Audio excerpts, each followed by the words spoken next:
Hi guys, welcome back to my channel. I know it's been a while, but as promised, I am back. And I know a lot of you wanted to see a breastfeeding or nursing video. Here it is. So it's gonna be kind of a long video, so make sure you grab some snacks, some drinks, and sit back. I'm trying to cover as much as possible because I know as a new mom, I wanted to know all of these things. So hopefully these things are useful to you.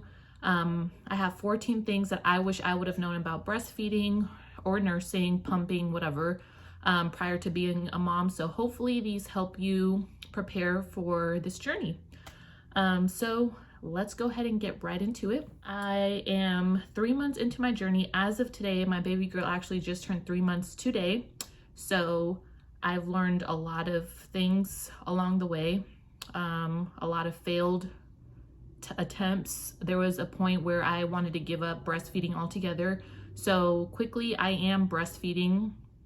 I wouldn't say exclusively because I do try to give her at least a bottle a day, just because, you know, if I'm ever gone, my husband could feed her, or if I just need a break, which I haven't really, but I am breastfeeding. I was pumping in the beginning for like 2 weeks because, like I said, I wanted to give up altogether.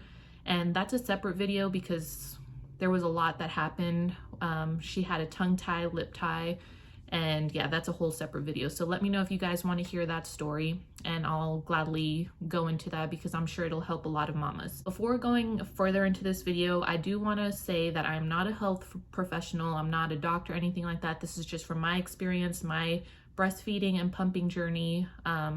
So before you do anything, go ahead and consult your pediatrician or lactation consultant or doctor or anything like that to make sure it's safe for you and your baby. But again, this is just what I've learned through my 3 months breastfeeding pumping journey. I just wanted to quickly say that I highly encourage you to go see a lactation consultant if you're planning on pumping or exclusively breastfeeding, just because they are so knowledgeable on that whole journey. Aside from the pediatrician, I feel like pediatricians aren't really trained on a lot of the like the lip ties, the tongue ties, the buccal ties, all of that. So I highly recommend seeing a lactation consultant outside of your hospital stay, because I did see one when I was in the hospital after I gave birth, and I talked to her for like maybe 15 minutes and she told me how to latch, and that was it.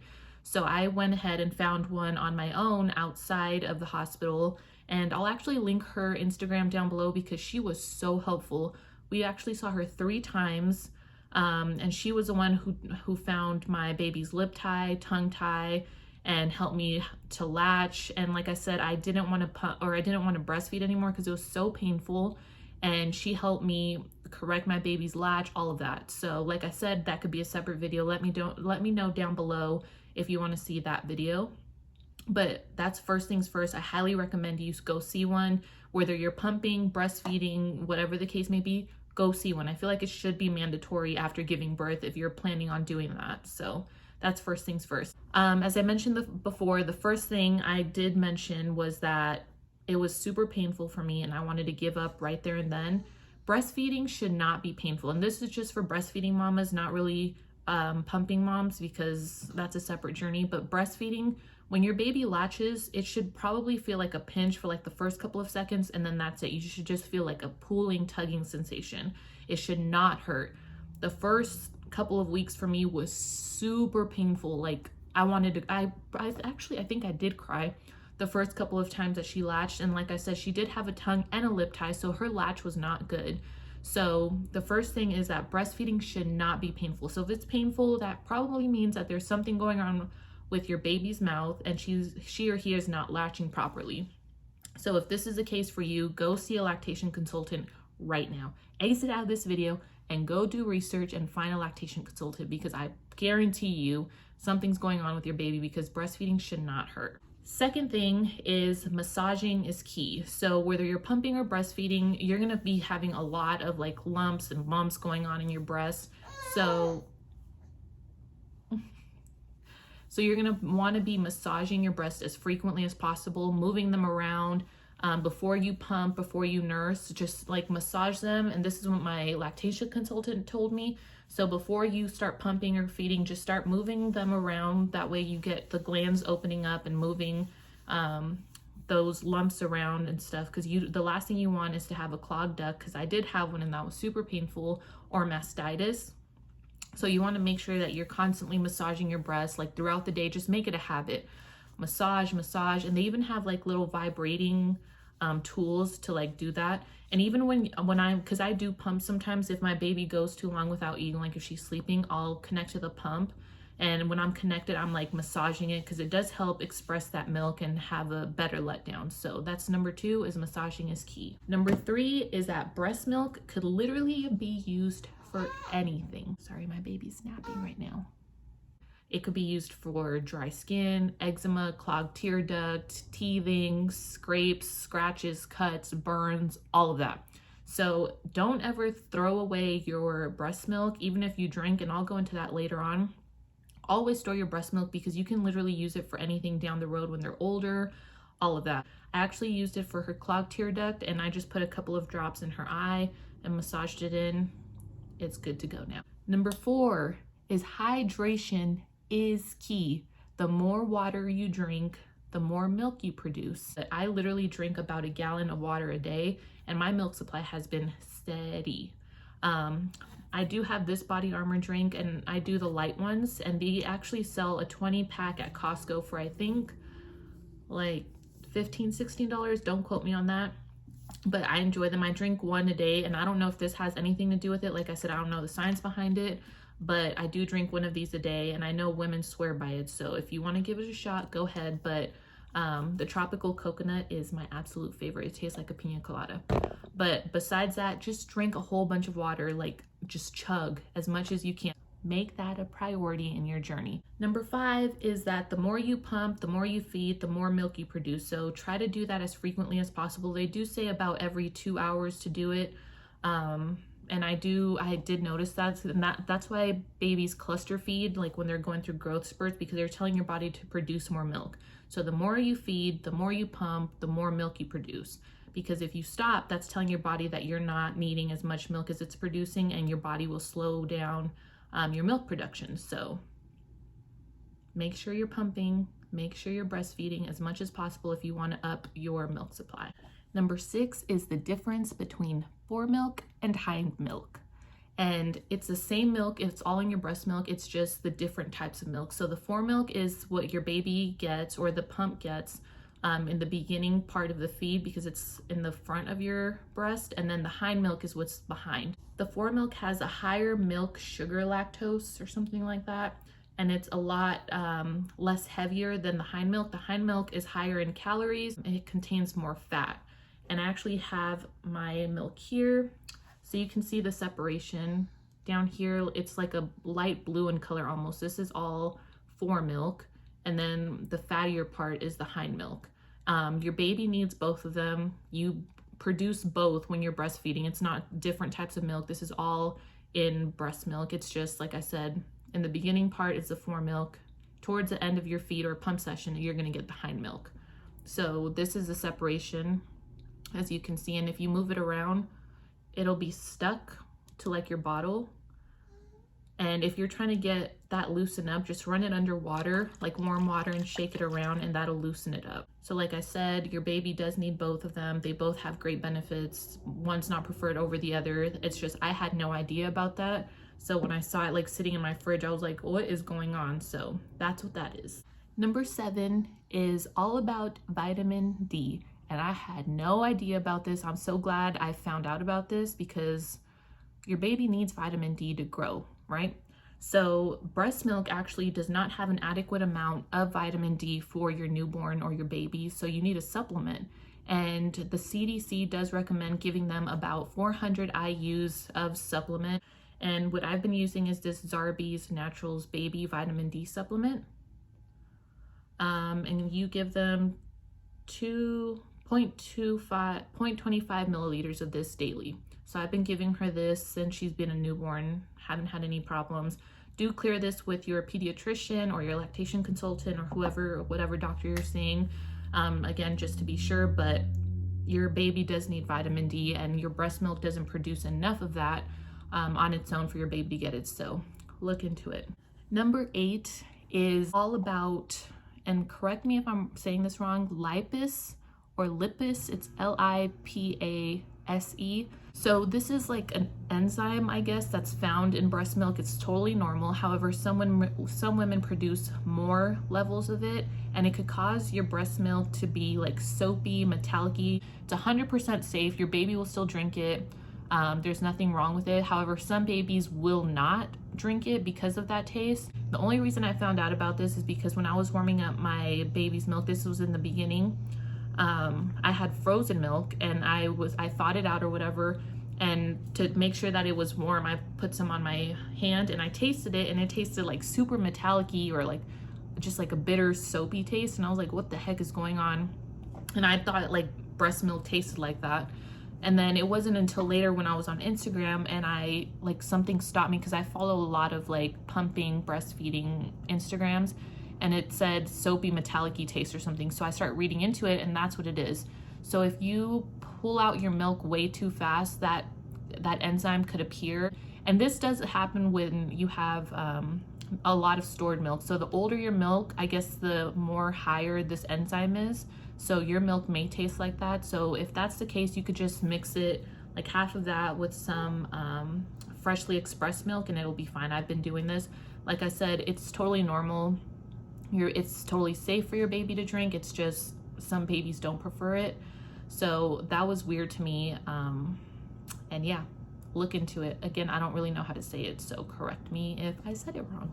Number 9 is totally cool, which is that when mom or baby is sick, your breast milk changes. So let's say your baby is sick, the saliva basically communicates to your body, letting your body know to produce some antibodies for your baby. So your milk does change to basically help your body or help your baby heal faster from whatever illness they have. Same with the mom. If the mom is sick, your body will produce those antibodies and send it to your baby through your breast milk. So if you are pumping and your baby is sick, just take some of your baby saliva and like rub it on your nipples as frequently as possible. That way your body gets, you know, that communication that your baby is sick and produce those antibodies in your breast milk. So I did think that was pretty cool. Our bodies are just wonderful, magical. Number 10 is milk storage. And if you're pumping, or if you're breastfeeding and pumping, whatever the case may be, if you have extra milk and you're trying to store it, you do want to pay attention to this. However, the CDC, this is all on the CDC's website, and I'll link all of this down below, but freshly expressed milk can be left out for 4 hours in room temperature.